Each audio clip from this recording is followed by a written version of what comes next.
Welcome to Stuff You Should Know, a production of iHeartRadio.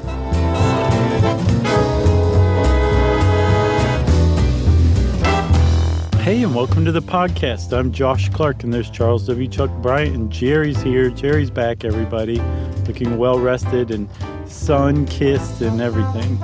And this is Stuff You Should Know. She's like a beautiful, juicy orange. That's right. That's right, Chuck. That's a really apt description. Ready to be squoze. I wish I could squeeze her, but we're still not squeezing. No, not in this pandemic. Are you crazy? You out of your mind? No squeezing. Yeah, even Robert Plant wouldn't let you anywhere near him. Okay, Chuck, figure out that joke. Robert Plant, the squeeze? My lemon. The lemon song? No, till the juice runs down my leg. Yeah, that's the lemon song, right? No, I don't think so. I think it is. I don't think it is. Okay. I think it's I don't think it is the lemon song, man. I think it's Whole Lot of Love. It's Whole Lot of Love. All right. It's maybe the dirtiest thing that was ever said in like a top 10 song. Okay. Regardless, I'll just let the emails take care of this. I really think the lemon song is I love those lemons. right. No, the lemon song is all about how you have friends, like you want to have friends, and like friends are good to have. Okay. Yeah. I may be all wrong. No, I think it's Whole Lot of Love. Yeah, it is. I'm 100% sure, buddy. All right. Well, I encourage you not to Google the lyrics then. Well, we could ask our good friend and Stuff You Should Know writer Ed Grabanowski, the Grabster. Oh, look at that segue. Because he is in a band and has been for a while. We've mentioned it before, Space Lord, which has just a super cool Zeppelin-esque sound to them. And they cover some Zeppelin too. But they do. Here and there. And they just released a new single, which you can find on Bandcamp by searching Space Lord.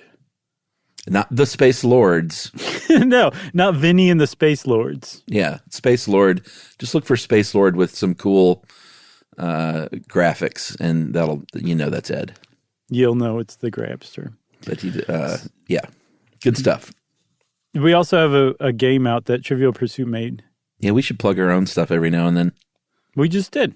Yes, it is a co-branded game with Trivial Pursuit from Hasbro, and it is not a Trivial Pursuit game that you are used to. It is a Stuff You Should Know game that Trivial Pursuit was happy to co-brand with. So just what I don't want is emails that are like, guys, this isn't Trivial Pursuit. This is some other different game. You're always worried about the emails, aren't you? Oh, I've learned to just always ignore them, let them roll off my back. I know.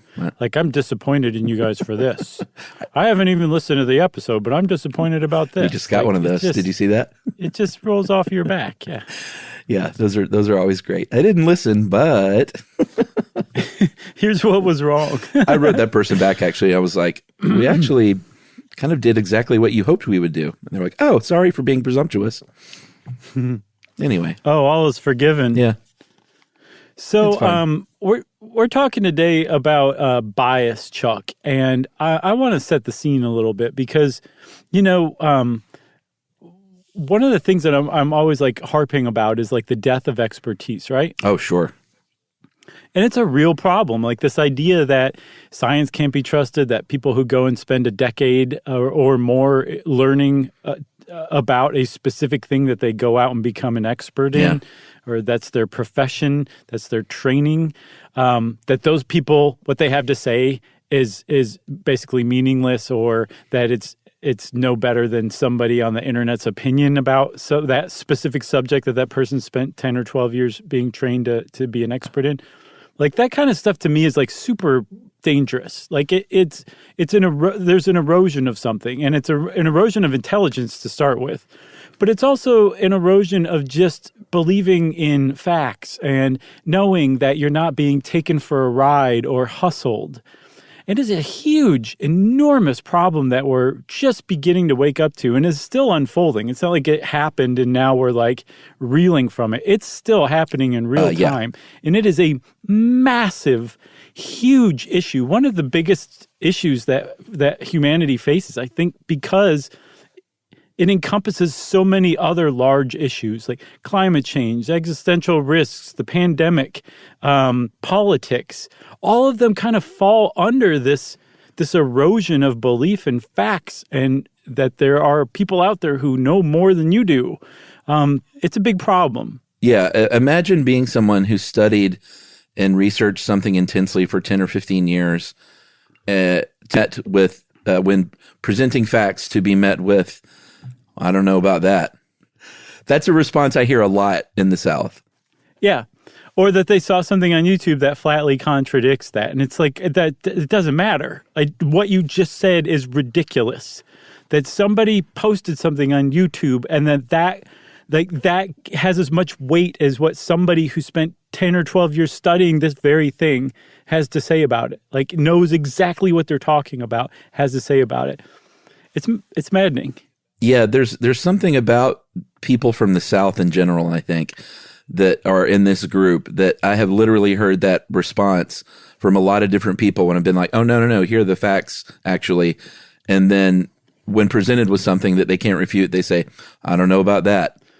And like, that's it. That's the end of the conversation. That's different than the people I've encountered. The people I encountered, like, their brow furrows and they start pointing fingers and their tone goes up. Like, are you hanging out at the country club or something? I think it's different types of people. That, there's ignorance, and then there's also people that actually think they're better informed that will fire back with YouTube clips.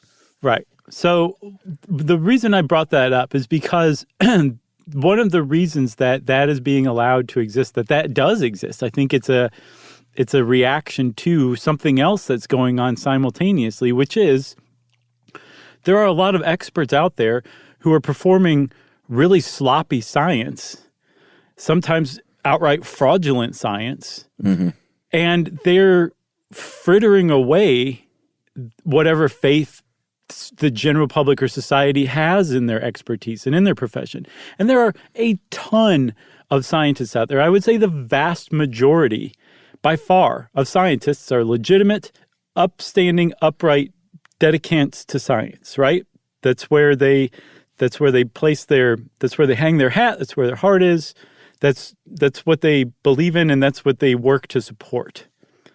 But science has like kind of a problem, Chuck, in that it's allowing way too much for bias, which is what we're going to talk about, to creep into science and undermine science and basically produce papers that are just useless and trash. And there's a whole lot of reasons for it, but it's something that needs to be addressed if we're ever going to get back on a footing with a faith in experts and expertise and just facts, that there are such things as objective facts. Yeah, I mean, a lot of times it's financially related, whether it's a lack of funding, a desire for more funding, a desire just to keep your lab running and people paid on staff, which, all this stuff is understandable. You want to keep doing this work, but you can't let that get in the way.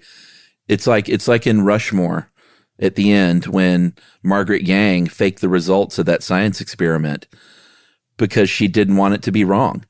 I don't remember I don't remember that part. Was that like a deleted scene? No. It was in the end when they meet up and he's flying I think he's flying the kite with Dirk.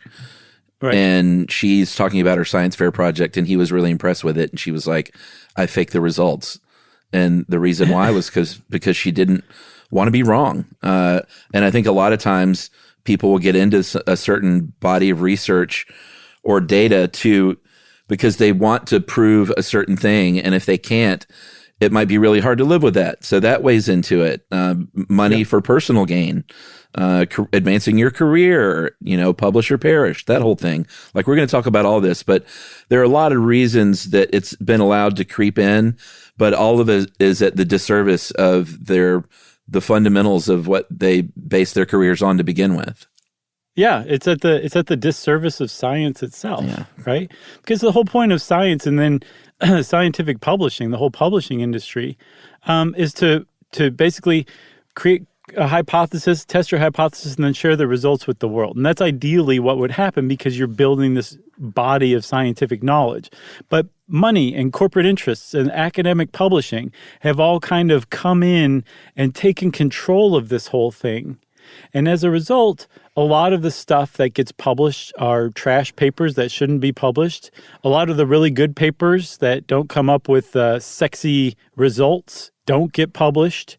And then, like you said, people using science for personal gain, there are a very small cadre of thoroughly evil people who are willing to use their scientific credentials to create doubt in the general public to prevent like people from understanding that climate change was real for 20 years or that fossil fuels actually do contribute to anthropogenic climate change. But what we're mainly focusing on is like bias in the sense that people carrying out studies are human beings, and the human beings are flawed. We're just flawed. And we bring those flaws to our studies, and that you really have to work hard at rooting those flaws and those biases out to produce a really good, thorough scientific study with good, reliable results that can be reproduced by anybody using the same methods. And that science is just starting to wake up to the idea that it is really biased and it needs to take these into account in order to progress forward from the point that it's at right now. Which is tenuous, I think. What is? Perhaps more tenuous than ever. The point that science is at? I think so.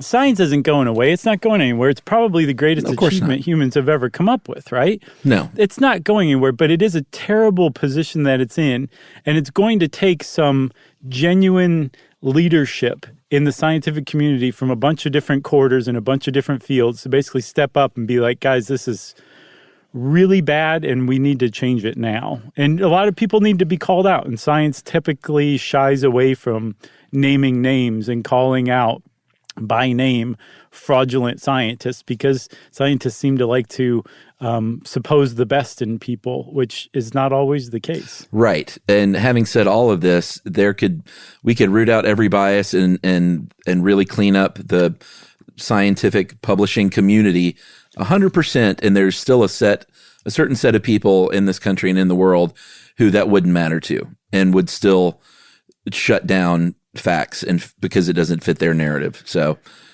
for sure, but Chuck, those people helped. they've always been there. Oh, sure, right? And they're always going to be there. Exactly. There's always, it's just contrarians. They are, you can call them free thinkers, you can call them stubborn, you can call them purposefully ignorant, who knows?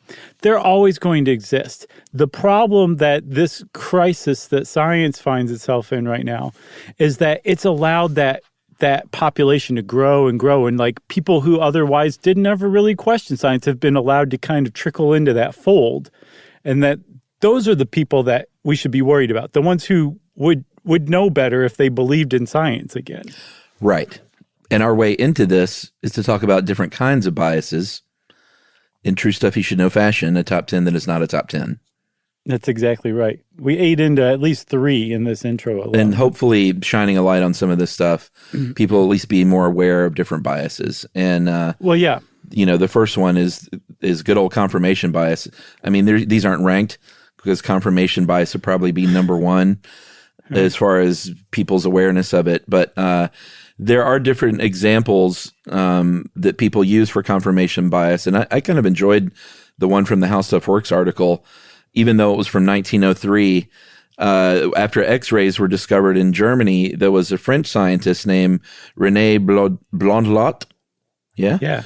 He looked at X-rays. He said, "Moi aussi." Well, who said, "Hey, I see N-rays. I've discovered N-rays." And everyone's like, "What's an N-ray?" He said, "Well, it's like a corona when electricity discharges from a crystal, and you can only see it in your peripheral vision." Uh-huh. And American Robert Wood laid the wood and said, "I'm going to come to your lab and check this out." and secretly removed the crystals during one of the experiments. And Blonde Lot still saw these N rays. And so that's confirmation bias. He wanted to see those N rays. And then later, even though it was disproved, other French scientists supposedly published papers based on that research because they wanted it to be true. So that's what confirmation bias is. It's when you're starting out with a hypothesis that is going to shape the methodology of your study to confirm it.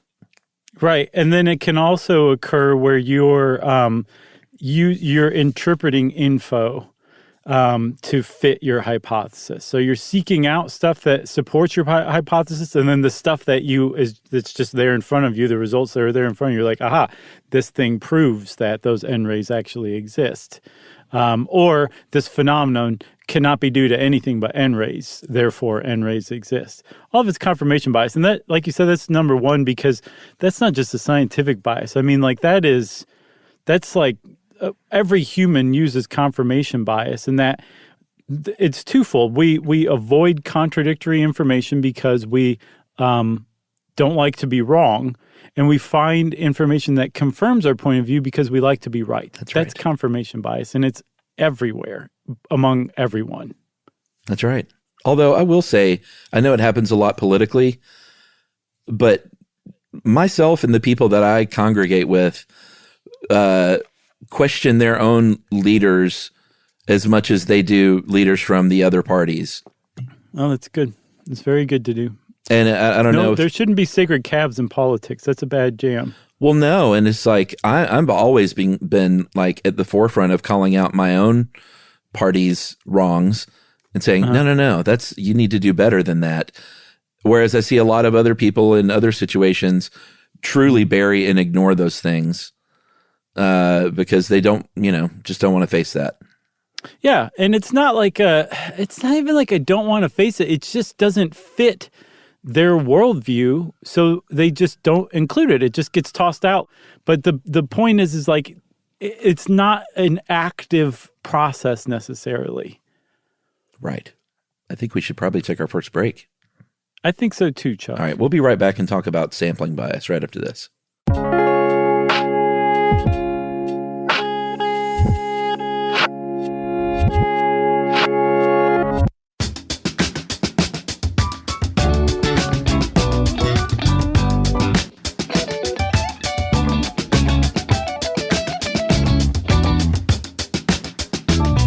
All right, Chuck, we're back, and we're coming back with something called sampling bias, which is, it turns out, a subtype of a larger thing called selection bias. Oh, and one other thing we should say, we kind of got into it before I could say this. There are different stages in a study where bias can occur. It can happen in like the planning, the pre-study phase.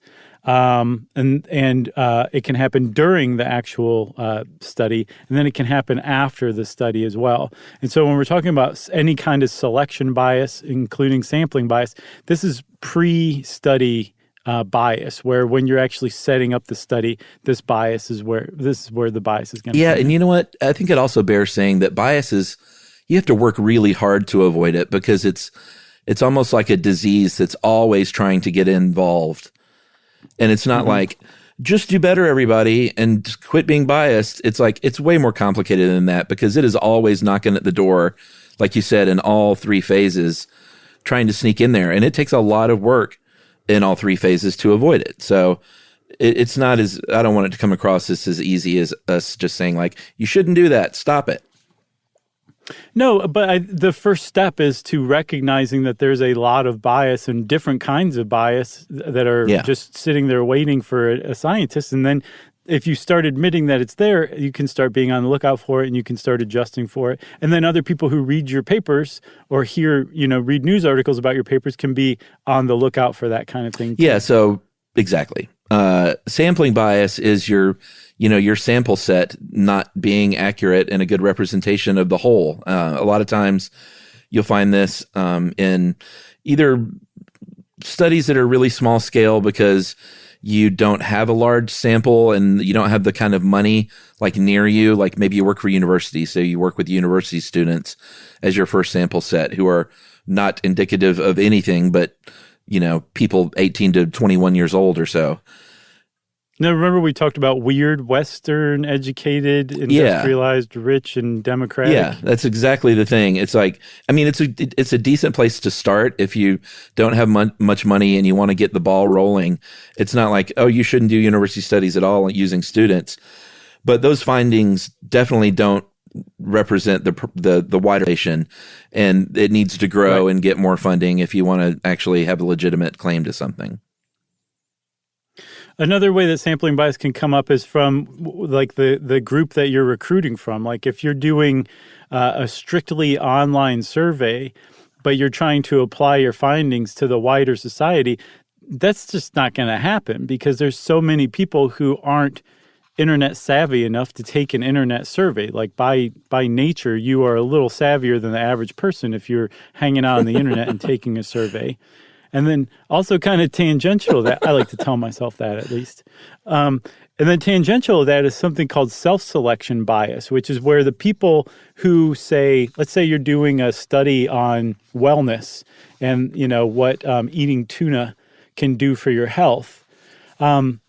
People who are interested in wellness and health are going to be much more likely to volunteer for that study than people who couldn't care less about health and have no desire whatsoever to further science's understanding of what makes you healthy. So you would have to go out and find those people and recruit them rather than just relying on the people who volunteered based on the flyer you put up in the student union. Or, study all financial demographics or poll all financial demographics rather than just... And, sometimes this is a methodology in which they do try and recruit people, steers them in that direction unknowingly. That I know in the article, they talked about the 1936 presidential campaign with Roosevelt and Alf Landon, Republican Alf Landon. They were doing polling with like country club rosters and people who drove cars and stuff at the time. That was kind of a luxury. So it was all out of whack. Everyone's like, Landon's going to win in a landslide.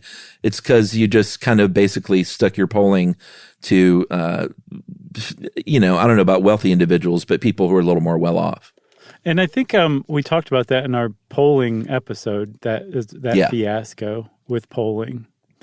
I also saw one more, too, that I want to mention because it has a really great anecdote attached to it. It's called survivorship bias, where when you're studying something, say like business or something, you're probably going to just be looking at the extant businesses, the businesses that have survived 20 years, 30 years, 50 years or something like that, and you're not taking into account all of the failures. So when you put together like a prognosis for business in America, it might have a sunnier outlook than it should because all you're looking at are the ones that manage to survive and thrive.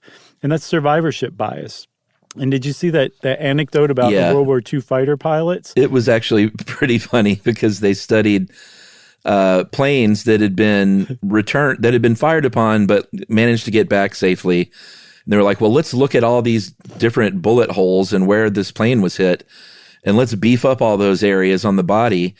And a mathematician named Abraham Wald said, no, those are the places where they got shot and did okay. What you should really do is find these planes that actually went down and beef up those sections of the plane. Exactly. And that's survivorship bias. It's failing to take into account the failures that have to do with what you're trying to study. What about channeling bias? Channeling bias is another kind of selection bias. Did you get this one? It wasn't the best example of channeling bias. Yeah, I mean, I got it. Okay. Quickly. All right. Did you not get it? I got it, but it took a lot of work before I finally did. Well, it's basically when, let's say you have a patient and their degree of illness might influence what group they're put into. So if a surgeon was trying to study outcomes of a particular surgery, they might, because they're surgeons and they want to help people out, they may perform that surgery on maybe younger, healthier people who might have better outcomes than someone who is in a different, higher age group. Right. And the article kind of ends it there. And I was like, so what's the problem? And I finally found this example where it says okay, let's say you're studying a new heartburn medicine or something to treat like GERD. And it's new, it's hardcore, it's cutting edge. And the people who are likeliest to get this new hardcore antacid are the ones who are probably in worse shape, right? So say they're on the verge of going to the ER anyway. Well, if you look back at all of the people who've ever been prescribed this new hardcore antacid, you're going to see like a lot of them ended up in the ER, even though it had nothing to do with this hardcore antacid.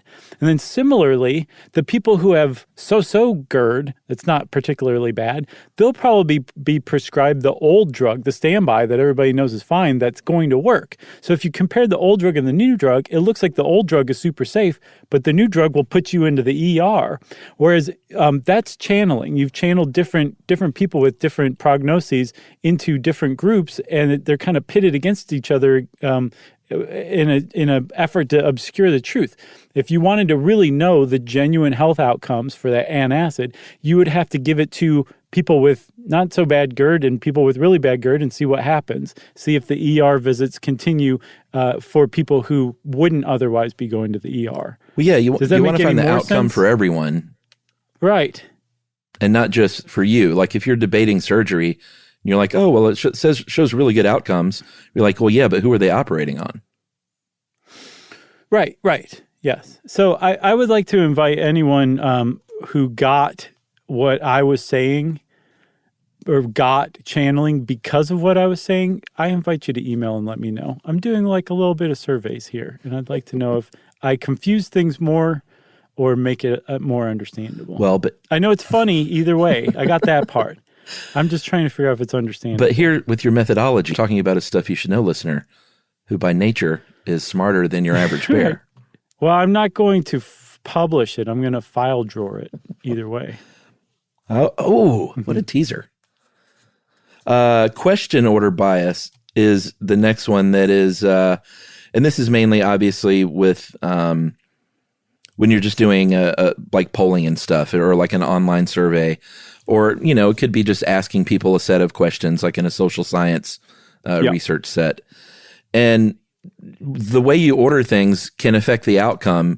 And this is nothing at all. Like everything from the brain's tendency to organize information into patterns to the brain simply paying attention more and being more interested early on.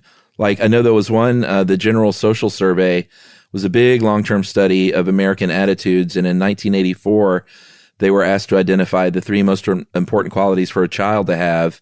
And they were given a list of these qualities. Honesty was just listed higher on the list. When it was picked 66% of the time. When it was further down on the list, it's 48% important. And that's simply because people are just reading this list that are like, yeah, these look good to me. Honesty is important. And then, by the time they got down, 3/4 of the way through the list, they started thinking about what they were going to have for dinner. Or, right. Yeah, exactly. People get pooped when you're giving them lists of stuff. Or you can prime people and get them all sort of worked up. Like if you have a question like, during the Trump administration, how mad were you at that guy about stuff he did? And you're like, super mad. And then you were like, well, how did you feel generally about how your life was affected during his administration? Yeah. And you might say, it was awful. Right. Whereas if they hadn't have asked that first question, they were just like, what was your life like from 2000? I'm blocking out the dates. 2016 to 2020. Yeah. You might say, oh, it was okay. So, meh. I ate a lot of sandwiches. Just over those 4 years, though. Right. So, and like you said, that's priming, which is a big thing that you have to worry about when you're doing any kind of survey. So there's some of the ways that you can combat that. You can randomize your question order. Sometimes you'll have a survey where one question is predicated on a previous question. So one thing you might want to do is ask that set of questions in a few different ways, so that you can kind of maybe compare the answers to all three, add them up and divide them by 3, and there's your average answer kind of thing. There's a lot of things you can do to kind of, I guess, manipulate to demanipulate your respondent when you're doing a survey like that. Manipulate to demanipulate. Look it up. You won't find anything on it, but you could look it up still. Oh, it's a Roxy Music album. Interesting. Wow, Chuck. Wow. Nice work. Yeah, that was great. What's next? So with question order bias, we've entered the during the study kind of bias. Like this is while you're actually conducting the study. And so is interviewer bias.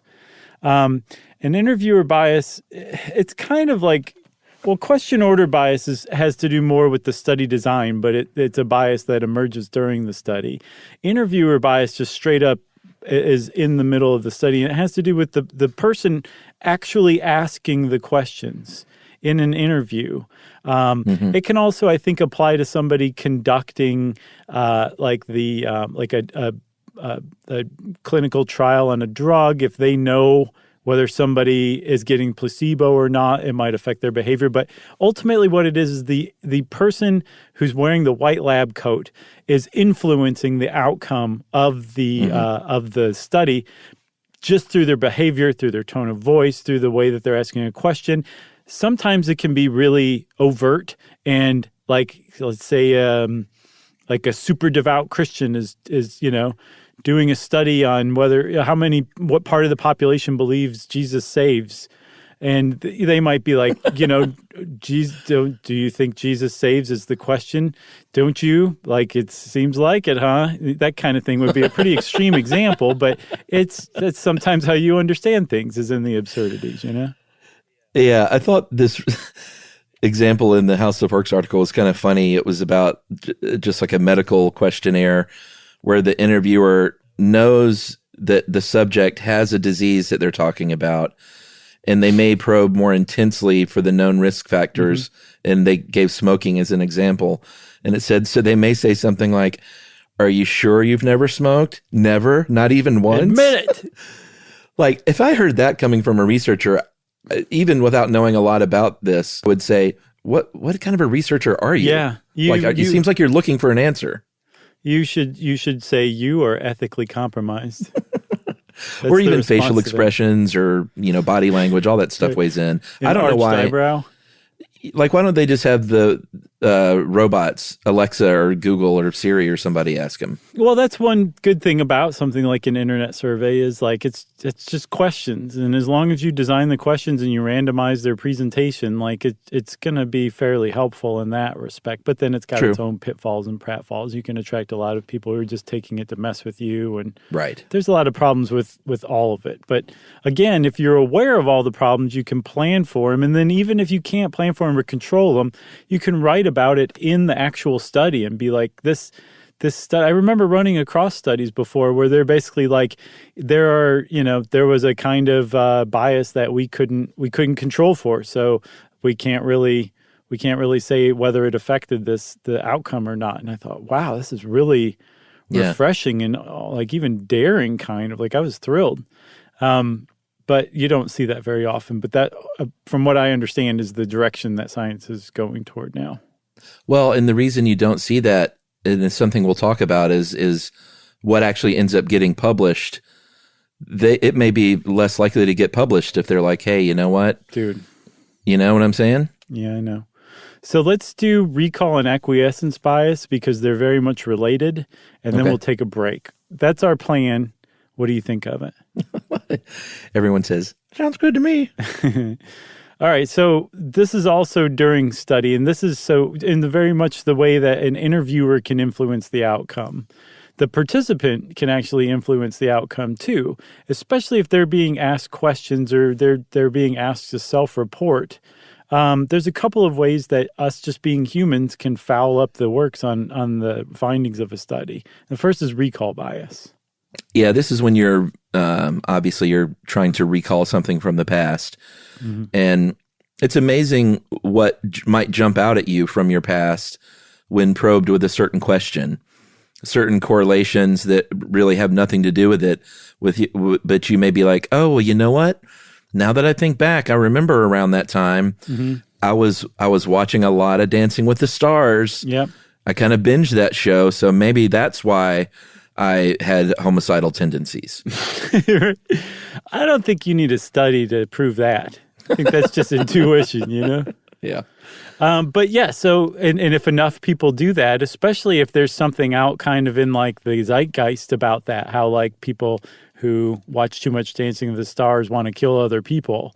Like a number of your participants might recall that thing, whereas other people who don't watch Dancing with the Stars aren't going to recall that. And so in the same way that survivorship bias influences it, those people who don't have that memory to recall, that memory can't possibly be included in the study results, which means that Dancing with the Stars is going to kind of percolate to the top as like a major risk factor in homicidal tendencies.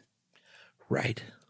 That's not good. You don't want Dancing with the Stars unfairly canceled. You want it to be canceled because it is terrible. I've never seen it. I'm sure it's great if you're into dancing. I haven't either. But watch, we're going to be asked to be on.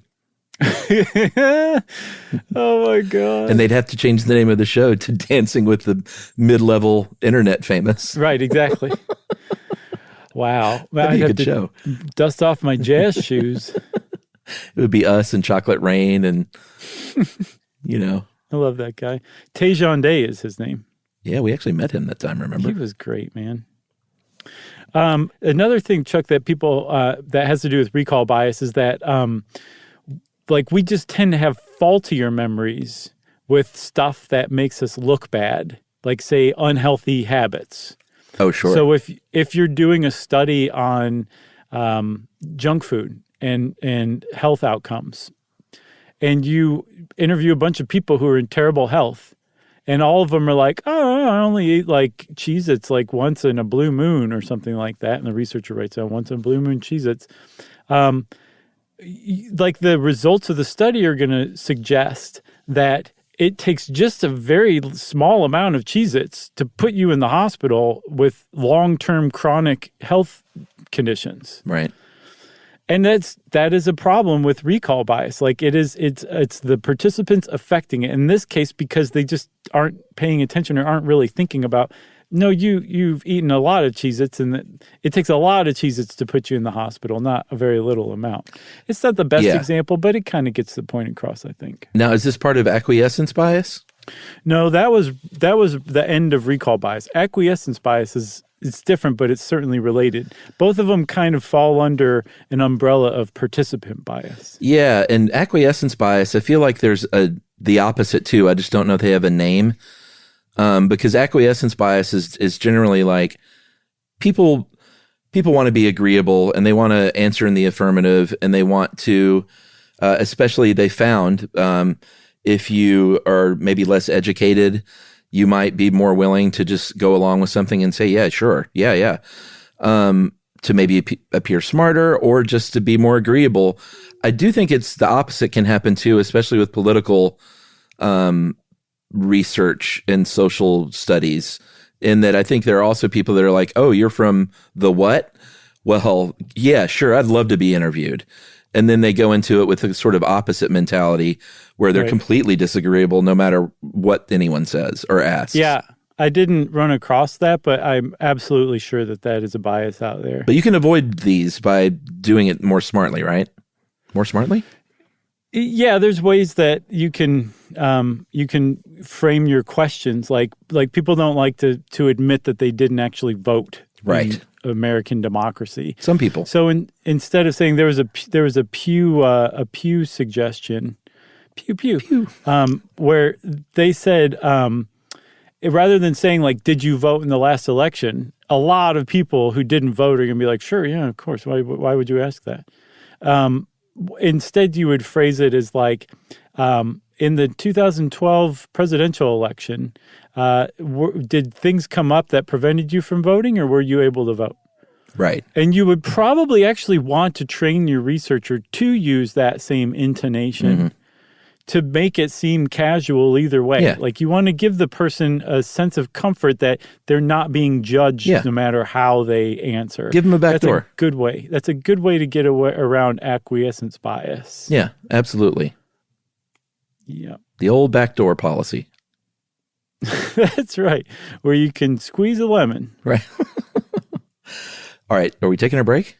I think we're mandated by the FCC to do that after that joke. All right. Well, we'll be back and finish up with our final two biases right after this.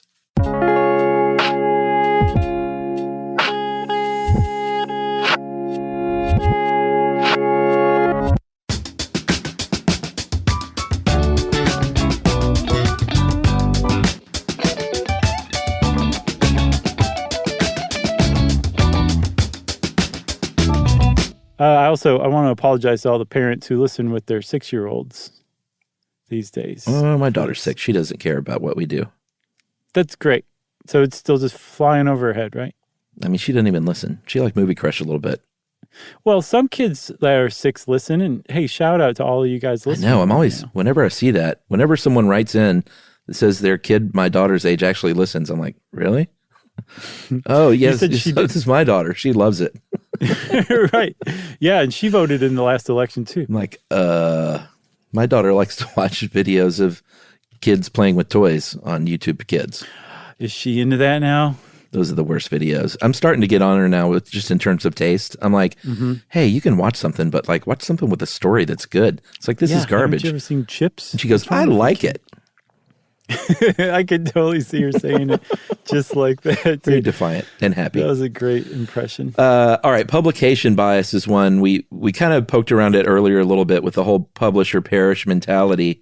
Can I add something more to that real quick before we get into publication bias? Sure. You don't mind? Add something to what? To just talking about publication in general. Oh, yeah. So I don't think that it's fully grasped by most people. It certainly wasn't by me until really diving into this, that the academic publishing industry has a stranglehold on science right now. Yeah. In a very similar effect that 24-hour cable news had on like journalism. To where it was like it became this voracious beast that was willing to just spit out money constantly. Feed it. In exchange for, feed it. Give me more stories. Give me more pundits. That was the rise of pundits. Pundits didn't really exist prior to that. They just hung out on the editorial pages of newspapers.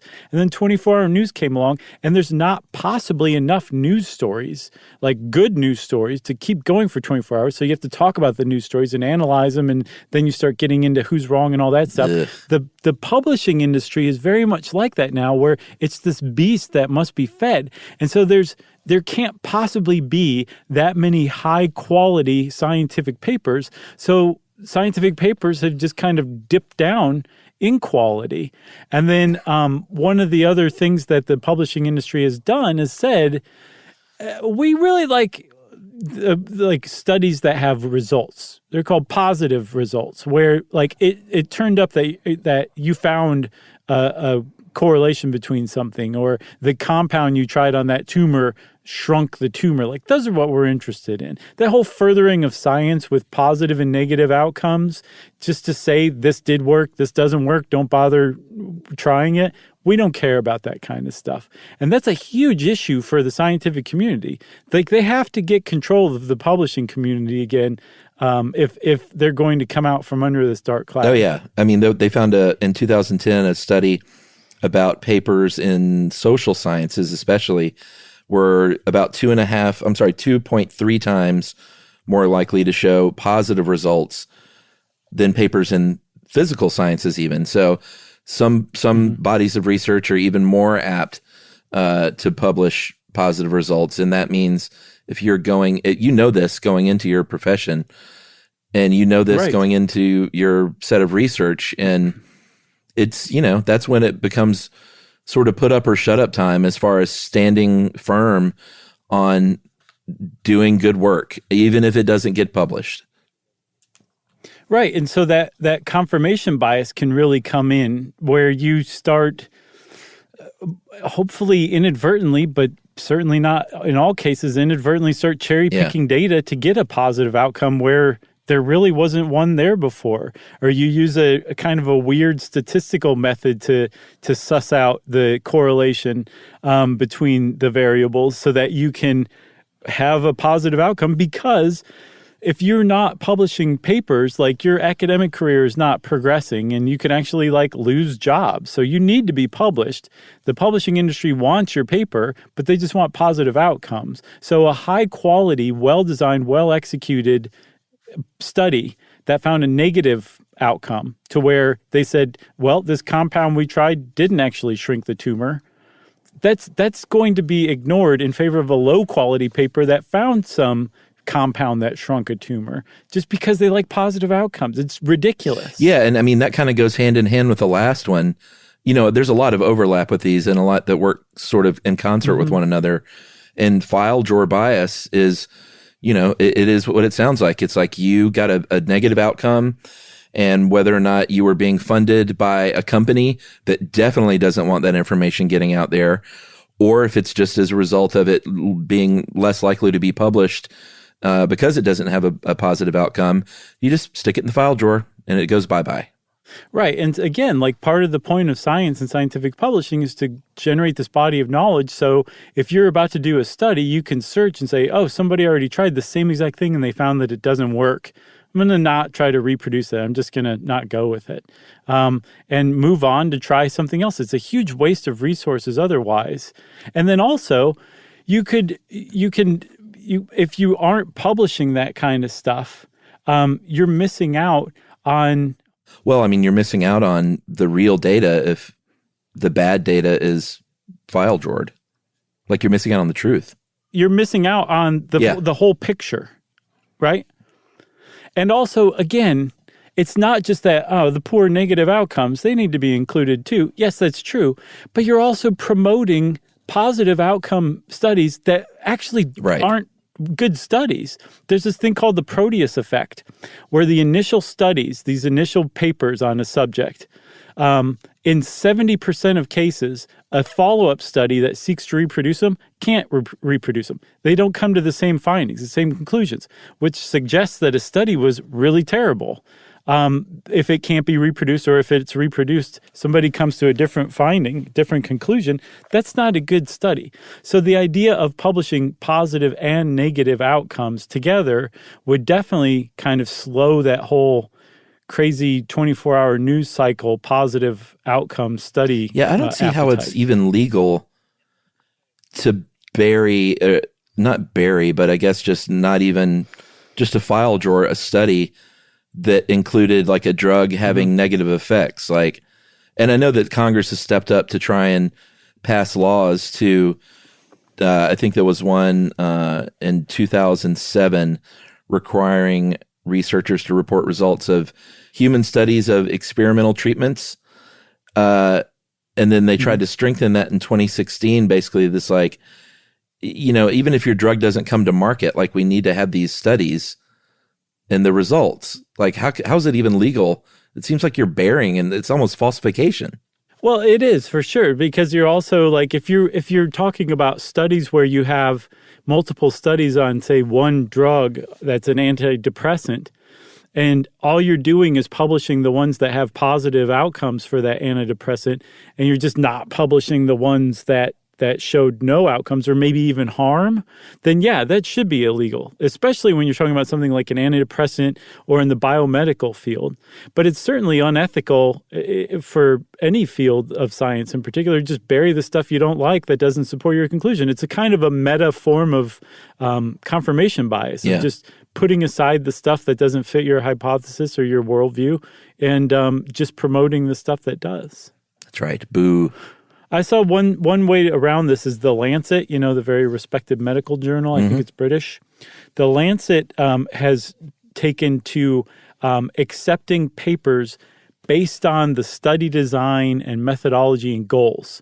So when you first plan your study and you have it all together, before you ever start, that's when you would apply to have your paper studied and published in The Lancet.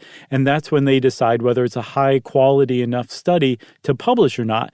So then they're locked into publishing your study, whether your outcome is negative or positive. And it has the knock-on effect of The Lancet basically being like, hey, this is a trash study. We would never publish this. Don't even bother. So it's saving funds. And then the high-quality studies are the ones that are going to get published. And then also the positive outcomes and the negative outcomes get published regardless, because they have no idea what the outcome's going to be, because they accept the paper before the study's even been conducted. I saw another thing that said that a paper would be more likely to get published in The Lancet if it had cool illustrations. That's right. That never hurts. Everybody knows that. That's not unethical. Especially in color. Just put up a few of those New Yorker cartoons in there. Forget about it. Everybody loves those. You got anything else? I got nothing else. This is a little soapboxy, but this is something that we believe in. It's kind of like our episode on the scientific method a little bit. Mm-hmm. I liked it too. Yeah. Thanks for doing it with me, man. Thank you for doing it with me. Thank you for squeezing my lemon. Sure. If you want to know more about scientific bias, there's fortunately, a lot of sites and great articles dedicated to rooting that stuff out and to make you a smarter consumer of science. And so go check that out and learn more about it. And since I said learn more about it, it means it's time for listener mail. Sometimes the listener mail dovetails quite nicely with the topic, and that was the case today with our inclusion on the media bias list, which was pretty exciting. Yeah, what an honor. There's something called the media bias. Is it called the media bias list? I believe so. And it's, what it does is it takes news outlets and newspapers and, TV and stuff like that. And they just it's a big chart where they're ranked according to like how biased they are, kind of up, down, left, and right. And they included podcasts this year. They did. And we were on the list, and it was really kind of cool. We had a bunch of people write in, and this is from Nicholas Bedo. He said, I found this post while I was scrolling through Facebook and waiting for the NFL season to start. Ad Fonts Media. Is it Fonts or Fontes? We should know this. I'm not sure. One of the two. I'm going to say Fonts. It's a watchdog organization known for the media bias chart. They do a media bias chart where they rank every news outlet's political bias, and in the recent update, they included you guys. And wouldn't you know it, the most politically fair piece of media you can possibly consume, and all of the known universes stuff you should know. That is so cool. You guys say you're liberal, but until I heard Chuck outright state it, I didn't even know. Wow. I think it slips through there some. Well, yeah, we're certainly human beings, and we have our own biases, but we definitely try to keep them in check. We try to, and I think it's just really been confirmed because they're not just like listen to a couple of shows and we see these guys seem okay. Like they really listen and they really rank people. They probably saw that too, or perhaps they listened to the North Korea episode where Josh suggested Wolf Blitzer apply hot paper clips to his inner thighs while writing a nice piece on Trump's Korean relations. Hilarious. Either way, thank you guys for your fairness and hilarity all these years. You're both the best. That is from Nicholas Bedo. Thanks a lot, Nicholas. Thanks to everybody who wrote in to say that they saw that. We appreciate it.